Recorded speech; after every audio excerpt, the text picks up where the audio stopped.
아멘. 한 번 더 환하게 웃으면서 서로 인사하시죠. 잘 오셨습니다. 할렐루야. 잘 오셨습니다. 아멘. 기대가 됩니다. 오늘 출애굽기 첫 번째 시간으로 누를수록 번성하는 하나님의 백성이라는 제목으로 하나님 말씀 나누겠습니다. 오늘 성경, 오늘 읽은 출애굽기 1장 1절은 이름으로 시작합니다. 제가 다시 한번 읽어보죠. 야곱과 함께 각기 권속을 데리고 애굽에 이른 이스라엘 아들들의 이름은 이러하니 라고 나옵니다. 여기서 강조하는 말은 이름입니다. 우리 한글 성경에는 야곱과 함께로 시작되지만 히브리어 원문을 보면 베엘트 쉐모트, 베엘레 쉐모트라고 해서 우리말로 하면 이것들은 이름이다 로 시작합니다. 그러니까 이름을 지금 강조하고 있는 것입니다. 여러분, 왜 출애굽기 시작하면서 이름을 다시 부를까요? 여러분 알다시피 야곱과 그 밑에 나오는 이 이름들은 창세기에서 한번 다룬 이름들입니다. 그런데 출애굽기 시작부터 이 이름들을 다시 언급하고 있습니다. 이유가 뭘까요? 이유는 분명합니다. 그것은 하나님의 약속은 끊어지지 않았다라는 것입니다. 요셉이 죽었습니다. 시간이 흘렀습니다. 그럼에도 불구하고 하나님의 약속은, 언약은 끝나지 않았다라는 것입니다. 지금 출애굽기 배경이 어디입니까? 애굽입니다. 애굽은 당시 세계 최강대국입니다. 세계 최강대국인 애굽에서도 하나님의 언약은, 그분이 약속하신 말씀은 이루어지고 있다라는 것입니다. 사실 믿음의 조상 아브라함에게 하나님은 이미 약속하시고 예언하셨습니다. 창세기 12장 2절에 내가 너로 큰 민족을 이루고 내게 복을 주어 내 이름을 창대케 하리니 너는 복의 근원이 될지라. 그 하나님의 말씀을 아브라함이 받았을 때는 얼토당토하는 말을 지었습니다. 나이는 많고 아내도 나이가 많고 늙었고 또 경수도 끝났고 여러 가지로 환경과 조건이 아기 하나 낳기도 힘든 상황이었는데 하나님은 큰 민족을 이룬다고 말씀하셨고 그 약속하신 말씀이 분명히 이루어졌습니다. 그때 하나님이 아브라함에게 그 말씀만 한 것이 아닙니다. 네 후손들이 핍박을 받을 것이다.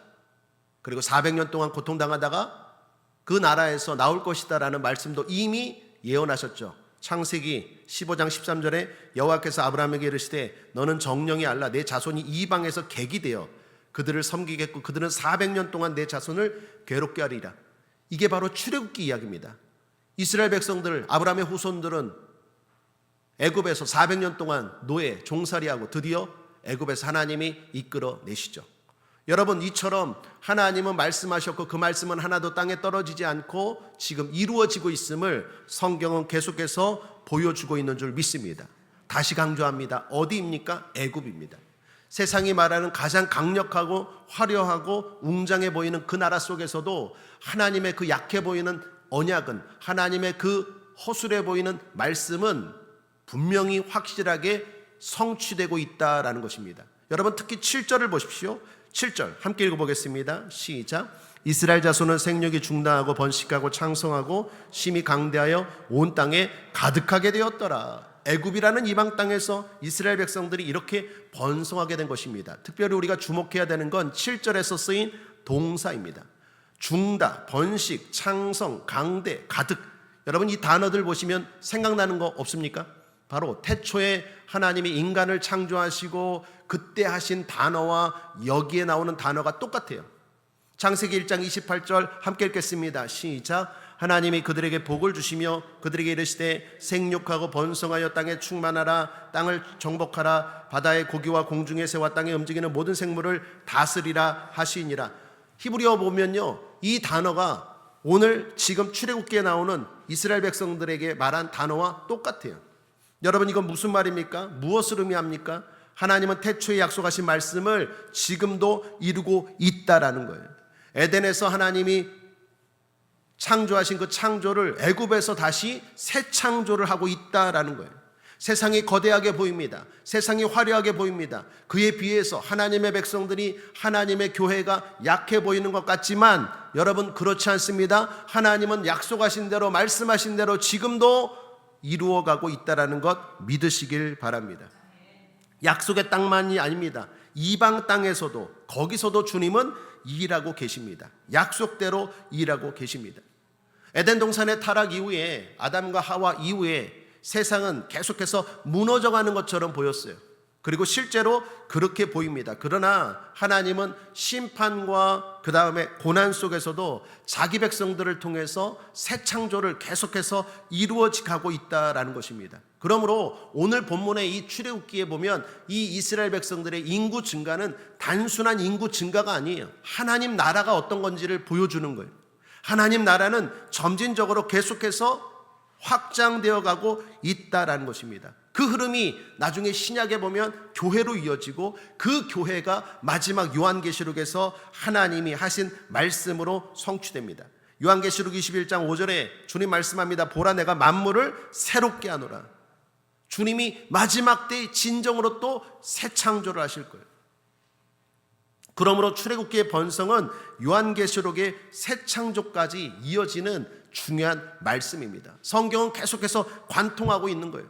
겉으로는 세상이 위대해 보이고 화려해 보이지만 그 속에서 하나님은 하나님의 나라를 이루어가고 있고 새로운 창조를 이루어가고 있다라는 걸 보여주는 것입니다. 그러므로 우리에게 중요한 교훈은 무엇일까요? 우리가 해야 될 건 무엇입니까? 하나님의 약속의 말씀을 붙드시길 바랍니다. 말씀은 변함이 없어요. 아브라함에게 하신 말씀, 야곱에게 하신 말씀, 이삭에게 하신 말씀 변함이 없어요.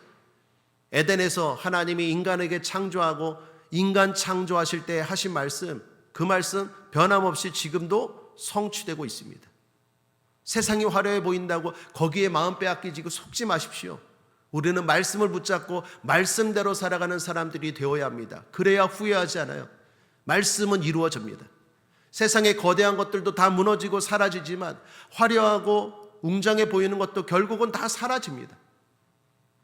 화무 11홍이라고 꽃 10일 동안 10일 이상 피는 꽃 없죠. 아무리 화려한 꽃도 10일 지나면 무용지물입니다.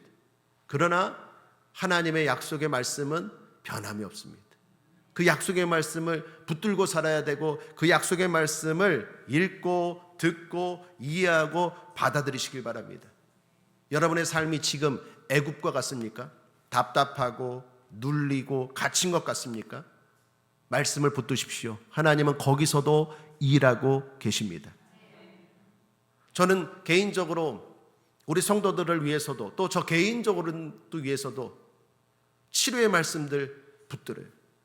조영규 목사님 설교 때마다 거의 한 번은 하신 것 같아요. 최승규 목사님도 한 번씩 베드로전서 2장 24절에 저가 채찍에 맞음으로 너희가 나음을 입었느니라. 우리 선배들은요 말씀을 붙들었어요. 말씀은 곧 하나님입니다.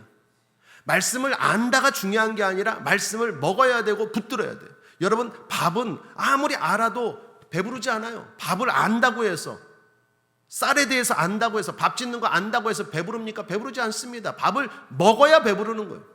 하나님 말씀은 양식입니다. 그 말씀 나도 아는데 백날 알아봐야 아무런 힘이 되지 않아요. 말씀은 내가 먹어야 돼요. 다른 말로 그 말씀을 내가 자꾸 암송하고 붙들고 의지해야 됩니다. 내 마음속에 그 말씀을 묵상하는 것입니다.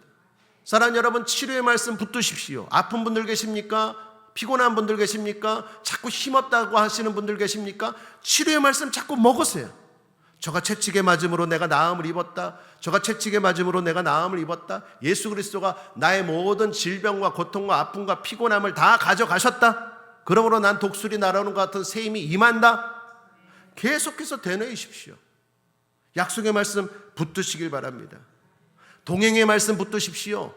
마태복음 28장 20절에 주님 뭐라고 말씀하셨습니까? 세상 끝날까지 내가 너희와 항상 함께 있으리라. 믿습니까? 머리로 알아요. 아는 게 중요하지 않다니까요. 계속 그 말씀을 되뇌이고 뿐만 아니라 성전에 나와 기도하면서 그걸 고백하고 드러내고 그럴 때 말씀이 역사하는 것입니다. 말씀이 역사하시게 돼요. 여러분이 입으로 시인할 때 역사가 일어납니다. 여러분 구원도 어떻습니까? 마음으로 믿어 의에 이르고 입으로 시인할 때 구원이 이루어지는 거예요. 하나님의 역사는 하나님의 말씀을 붙들고 고백하고 그리고 그것대로 순종하며 나아갈 때 역사가 일어나는 거예요. 살아 운동력 있는 말씀이 역사하셔서 치료의 말씀 붙들면 치료가 일어나고 부요의 말씀 붙들면 부요가 일어나고 동행의 말씀 붙들면 동행이 일어나는 것입니다. 세상 끝날까지 주님이 나와 함께 하겠다라는 말씀을 내가 자꾸 되뇌이고 불안할 때마다 두려울 때마다 어떻게 해야 될지 몰라 방황할 때마다 그 말씀 붙들고 기도해 보십시오. 하나님이 지혜를 주십니다. 두려움이 사라져요. 외로움이 사라지는 것입니다. 먹어야 힘이 나죠. 알아야 힘이 나는 게 아니라 먹어야 힘이 나는 것입니다. 말씀을 자꾸 먹어야 돼요. 내가 고백하고 붙들고 기도하는 것입니다. 뿐만 아니라 여러분, 욥기 지난주의 말씀 아닙니까? 매 주일날 주시는 말씀들 붙드십시오. 이번 주 욥기 23장 10절에 나의 가는 길을 오직 그가 아시나니 그가 나를 단련하신 후에는 내가 정금같이 나오리라. 한번 따라하겠습니다. 고난이 아니라 연단이다. 그렇습니다. 이건 고난이 아니다. 하나님이 나를 정금같이 사용하기 위한 연단이다, 연단이다, 연단이다 고백하고 받아들이고 그렇게 나아갈 때 결국 고난이 고통으로 끝나는 것이 아니라 나를 더욱더 열매 맺게 하는 복된 정금으로 열매 맺게 하실 줄 믿습니다. 여러분, 특별히 부요의 말씀 좋아하시잖아요. 부요하길 원하시잖아요. 영적으로, 물질적으로, 심적으로, 정신적으로 부요하시길 바랍니다. 물질적으로도 부유해야 되지만 정신적으로 특별히 부유하시길 바랍니다. 요즘 정신적으로 피폐한 사람들이 얼마나 많습니까? 흔한 말로 이상한 사람들이 너무 많아요. TV 같은 데 보면 요즘 무슨 상담 프로그램 많이 하잖아요. 뭐 이혼 같은 거 막 이런 프로그램 상담하고는 아니 어떻게 저렇게 생각하지? 어떻게 저렇게 행동하지? 이해가 되지 않는 사람들, 이해가 되지 않는 아이들 너무나 많아요. 정신적으로 피폐했기 때문에 그래요. 여러분, 영적으로, 심적으로, 물질적으로 부유하시길 바랍니다. 성경에 부유에 대한 말씀이 있잖아요. 특별히 제가 그 말씀은 적어놨는데 이건 짝으로 읽으셔야 돼요. 한번 따라하겠습니다. 고린도후서 8장 9절 9장 8절 8장 9절 9장 8절 한 번 더요. 8장 9절 9장 8절. 자, 8장 9절은 무엇입니까? 함께 읽겠습니다. 시작. 우리 주 예수 그리스도의 은혜를 너희가 알거니와 부유하신 자로서 너희를 위하여 가난하게 되심은 그의 가난함을 인하여 너희로 부요케 하려 하심이니이다. 여러분, 부자 되길 원하십니까? 영적으로, 심적으로, 물질적으로, 정신적으로 부자 되길 원하십니까? 이 약속의 말씀 주셨잖아요. 이 말씀을 자꾸 붙드시길 바랍니다. 가난하다, 힘들다, 어찌할꼬, 부족하다 말하지 말고, 고민하지 말고, 걱정될 때마다 말씀을 넣으시길 바랍니다. 말씀을 먹으시길 바랍니다. 하나님의 약속의 말씀은 이루어진다니까요. 붙드는 자에게 이루어집니다. 먹는 자에게 힘이 되는 거예요. 이 말씀, 주님이 우리를 위하여 가난하게 되셨다. 그러므로 십자가는 나의 영적인 구원만이 아니라 나의 육적인 구원, 부유한 구원, 이것을 위해서도 주님은 가난하게 되셨다. 그러므로 이 약속의 말씀 붙들고 주님 앞에 기도하고 나아갈 때 성령께서 도와주셔서 안 되는 것 되게 하시고 모든 가난과 저주가 끊어지고 부요케 하시는 줄 믿습니다. 그런데 그 부요를 통해서 해야 될 일이 뭡니까? 9장 8절 함께 읽겠습니다. 시작. 하나님이 능히 모든 은혜를 너에게 넘치게 하시나니 이는 너희로 모든 일에 항상 모든 것이 넉넉하여 모든 착한 일을 넘치게 하게 하려 하심이라. 주님이 나에게 이 많은 것들을 주셨는데 더욱더 착한 일 해야지. 우리 권사님 밥 사드려야지. 우리 집사님 밥 사드려야지. 성전 건축을 위해서 물질을 심어야지. 착한 일하는 거 선교사님들 위해서 후원해야지. 구제하는 데 쓰야지. 하나님이 우리를 넘치게 부유케 하시는 이유는 타락하라고, 혼자 잘 먹고 잘 살라고, 인색하게 살라고 하시는 것이 아니라 착한 일 하라고 부유케 하시는 줄 믿습니다. 그러니까 이 두 개가 짝이 되면 계속해서 그 인생은 부유화가 돼요. 내가 있는 걸 가지고 어떻게 하면 착한 일 할까? 그러면 하나님이 또 채워주시고, 이 두 약속의 말씀, 부유의 약속의 말씀을 계속 둘 다 균형 있게 붙잡으면 그 인생의 물질이 마르지 않을 줄 믿습니다. 이런 약속의 말씀들 하나님이 주셨지 않습니까? 이 약속의 말씀들을 붙드십시오. 특별히 또 하나 강조하고 싶은 건 여러분 송구영신 예배 때 받은 말씀들 기억하십니까? 그 말씀들 어디 있습니까? 저는 그 말씀 우리 아이들은 각 방마다 이렇게 붙여놨어요. 방에다 크게 뽑아갖고 들어가면서 보는 거예요. 매년 붙들라고 매일매일. 저도 받은 말씀입니다. 제가 올해 받은 말씀 역대상 17장 8절이에요. 내가 어디를 가든지 내가 너와 함께 있어 내 모든 대적을 내 앞에서 멸하였은즉 세상에서 존귀한 자의 이름 같은 이름을 내게 만들어 주리라. 부럽죠? 이게 제가 뽑은 말씀이에요. 제가 뽑을 때는요, 여러분 다 뽑고 나서 마지막에 뽑거든요. 그러면 항상 좋은 거 주시더라고. 제가 이게 올해 뽑은 말씀이에요. 근데 이거 하나님이 주셨지만 제가 붙들어야죠. 하나님이 나에게 약속하셨다, 흔들릴 때마다, 두려울 때마다 자꾸 우울한 생각, 이상한 생각, 나쁜 생각, 부정적인 생각이 들어올 때마다 이 말씀 붙들면 용기가 생기고, 그렇지, 하나님이 보고 계시고 결국 그 약속한 대로 이루어 주실 거예요. 그러므로 사랑하는 여러분, 하나님의 말씀을 붙드시길 바랍니다. 내가 약속의 말씀을 붙들면 말씀이 여러분을 붙들어 줍니다. 이제 애굽의 총리였던 요셉이 죽었습니다. 요셉이 죽고 나서 요셉을 알지 못하는 새 왕이 애굽의 정권을 잡았어요. 8절을 보십시오. 함께 읽겠습니다. 시작.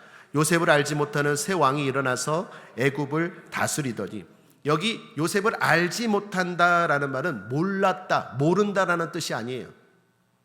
아는데 인정하지 않겠다, 아는데 기억하지 않겠다라는 거예요. 여러분, 요셉이라는 왕이 오래전 왕도 아니고, 요즘 우리 그 영화 가운데 단종 갑자기 회자되고 있지 않습니까? 영화 때문에.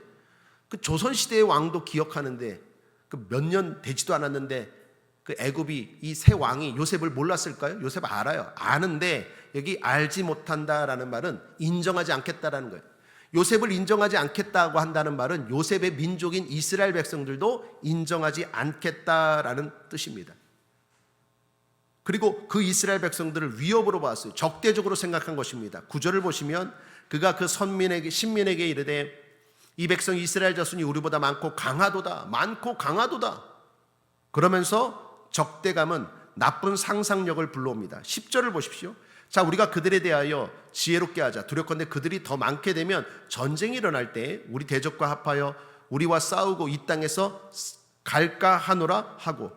이거 근거 없는 이야기입니다. 이스라엘은 애국과 싸울 의도가 없어요. 그런데 두려움 때문이에요. 두려우니까 이치적으로 상식적으로 판단하지 못하고 나쁜 상상력을 발휘하는 거예요. 여러분, 오늘날 세상도 그렇습니다. 세상을 잡고 있는 것이 누구입니까? 사탄입니다. 마귀입니다. 마귀는 누굴 두려워할까요? 하나님과 하나님의 백성들 두려워해요. 교회를 두려워합니다. 그래서 근거 없이 교회를 핍박하고, 그리고 부정적으로 여기고, 그리고 괴롭힙니다. 여러분, 교회가 나쁜 짓 합니까? 교회가 나쁜 짓, 물론 교회라는 이름을 빙자한 사이비, 이상한 단체들이 그렇지 교회는 나쁜 짓 하지 않아요. 오히려 복지를 이룬 것은 교회입니다. 선교사님들이 들어와서 병원 만들고 학교 세우고, 우리나라 복지와 구제에 제일 많이 헌신하는 단체가 교회예요. 천주교, 불교 비할 바가 아닙니다. 단지 천주교, 불교나 다른 종교는 하나이기 때문에 크게 보이지만 교회는요, 각계 전투에 수많은 교회가 선한 일, 착한 일은 다 교회가 해요. 문제가 터지면 제일 먼저 달려가는 데가 어디입니까? 교회예요. 저도 옛날에 그 태안에 그 기름 유출 사고 났을 때 교회가 제일 먼저 달려가서 거기 바닷가 앉아갖고 그 돌 닦았어요. 그 흰 종이 갖고 그 태안 앞바다에 그 유조선이 터졌고 기름이 다 유출됐잖아요. 한국교회 성도들이 다 달려가갖고 태안 앞바다 앉아갖고 이거 닦았어요. 저도 기름 냄새 엄청 만지면서 그거 닦았어요. 알게 모르게 교회가 어마어마하게 선한 일, 좋은 일들을 많이 해요. 작은 교회는 작은 교회대로, 큰 교회는 큰 교회대로. 그런데도 세상의 교회를 자꾸 부정적으로 보고 핍박해. 왜 그렇습니까? 두려움 때문에 그래요.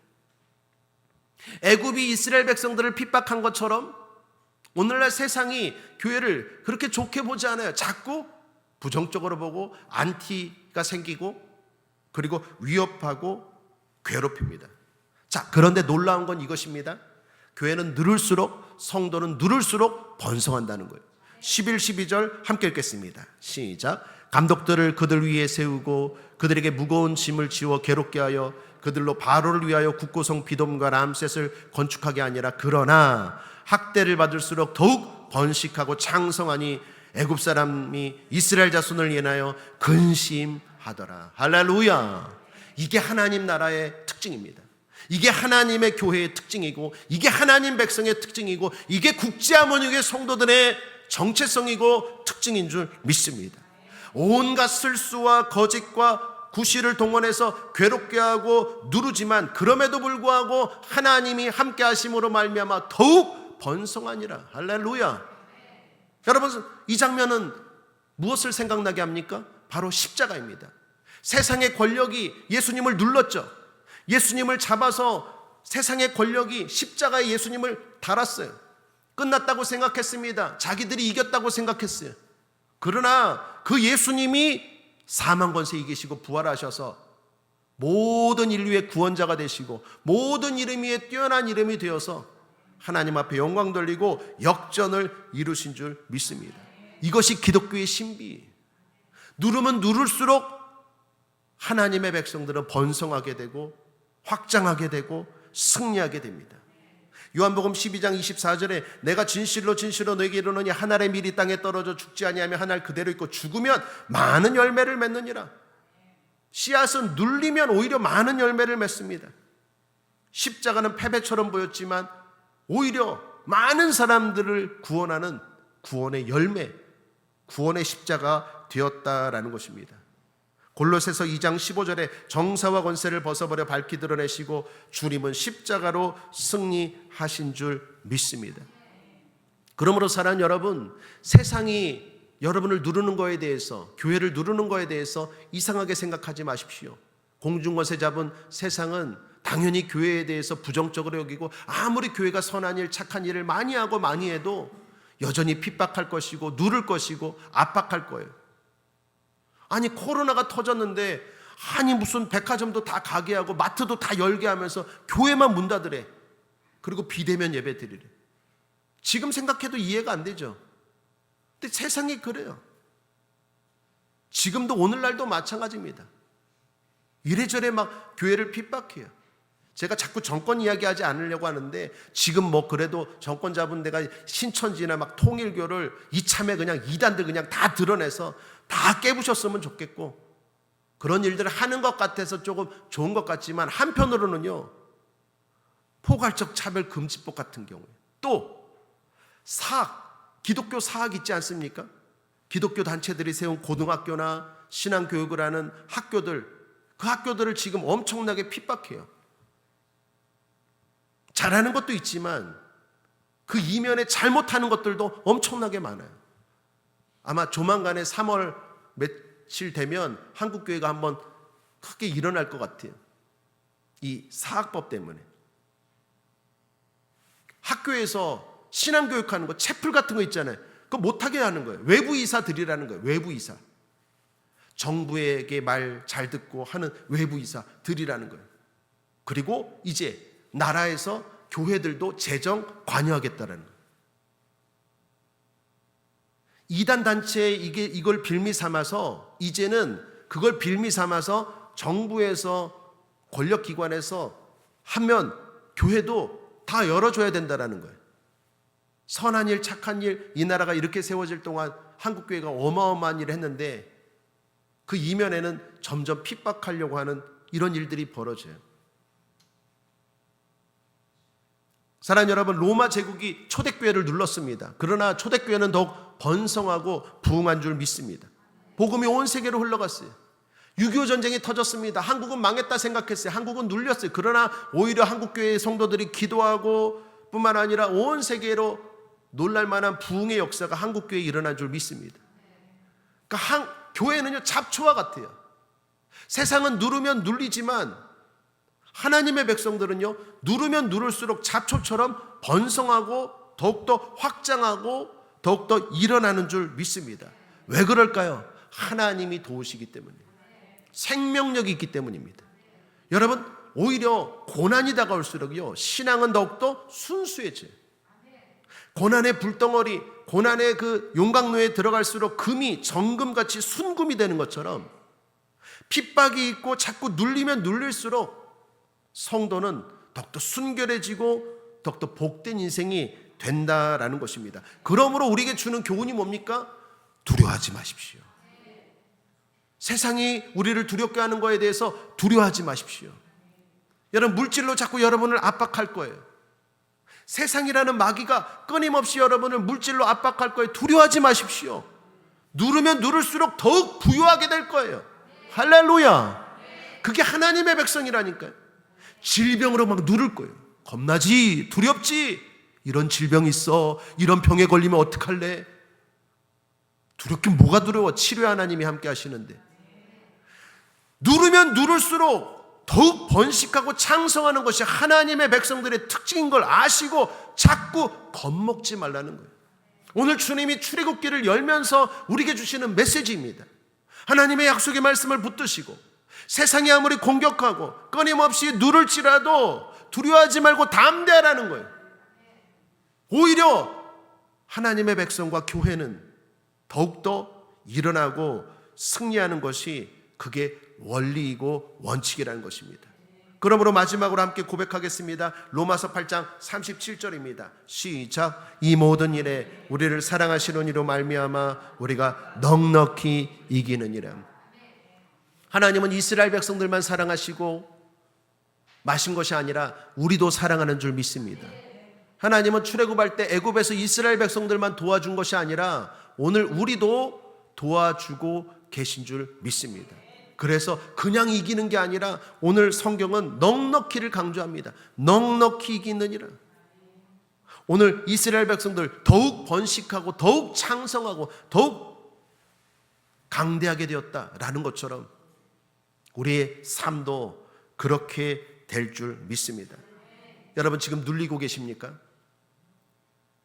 제가 알든 모르든 여러분의 삶 가운데 혹시 이 자리에서 예배드리는 분들 가운데 물질로 눌리거나 질병으로 눌리거나 관계 때문에 눌리거나 개인적으로 눌리거나 아니면 가정에서 눌리거나 여러 가지로 눌리고 계십니까? 넉넉히 이기시길 바랍니다. 담대하십시오. 받아들이지 마십시오. 오히려 그럴수록 더욱 주님 의지하고 하나님이 나와 함께 하시다는 믿음으로 갈 때 합력하여 선이 되고 놀라운 역사가 일어날 줄 믿습니다. 여러분, 다음 시간에 나누겠지만 눌렀기 때문에 이스라엘 백성들에게 무엇이 일어납니까? 출애굽이 일어나잖아요. 오히려 고난 때문에 출애굽의 역사가 일어난 거예요. 그러므로 사랑하는 여러분, 우리에게 다가오는 고난은요, 하나님이 새로운 문, 새로운 길을 여는 도구가 될 줄 믿습니다. 여러분 인생 가운데 갑자기 이유도 없이 억울하게 눌림당하고 핍박당하고 괴롭힘당합니까? 하나님이 새로운 길을 여시고 새로운 땅 가나안으로 인도하시려고 하시는 것 믿으시길 바라고, 두려워하지 마시고 담대하게 주님 바라보시고 나아가는 저와 여러분 되기를 주님의 이름으로 축원합니다. 말씀을 정리합니다. 약속의 말씀을 붙드십시오. 주님의 말씀은 시대와 환경과 장소를 불문하고 이루어집니다. 붙드는 자에게 이루어집니다. 먹는 자에게 효과가 나타납니다. 수많은 하나님의 좋은 약속의 말씀들을 계속해서 먹고 붙드시길 바랍니다. 세상의 핍박을 두려워하지 마십시오. 오히려 그 시간은 우리 신앙의 뿌리를 더욱 내려 강하게 하는 시간입니다. 새로운 길로 인도하는 시간입니다. 누를수록 우리는 더욱 번성하게 된다는 걸 기억하시고 스스로 쪼그라들지 않게 되기를 주님의 이름으로 축복합니다. 기도하겠습니다. 사랑과 나가 풍성하신 하나님 아버지, 애굽 같은 땅에서도 약속을 이루고 계시는 하나님, 이름을 부르시며 언약을 기억하시며 고난 속에서도 재창조를 이루시는 하나님 아버지, 그 하나님을 찬양합니다. 주님, 우리의 삶이 눌리고 답답하고 미래가 보이지 않는 상황일지라도 오히려 그런 상황일수록 약속의 말씀을 붙들고 승리하는 우리 성도들 되게 하여 주옵소서. 세상은 누르면 줄어든다고 하지만 하나님은 누르면 깊어진다고 말씀하시고 강해진다고 말씀하시고 승리한다고 말씀하십니다. 십자가를 통해 생명을 터뜨리신 주님, 하늘의 밀이 땅에 떨어져 주고 많은 열매를 맺게 하신 주님, 우리의 눌림도 헛되지 않게 하실 줄 믿습니다. 환난 속에서 우리의 불순물을 제거하시고 정금 같은 믿음으로 빚어 주실 줄 믿습니다. 우리가 주님으로 말미암아 넉넉히 이기게 될 줄 믿습니다. 그러므로 스스로 질에 겁먹고 두려워 살지 않게 하여 주시고 담대하게 어떤 상황과 환경에서도 맞서 싸워 나가는 믿음의 권속들, 믿음의 용사들 되게 하여 주옵소서. 약속을 이루시는 하나님을 믿습니다. 고난 중에 승리케 하실 하나님을 믿습니다. 감사드리며 예수 그리스도의 이름으로 축복하고 기도했습니다. 아멘.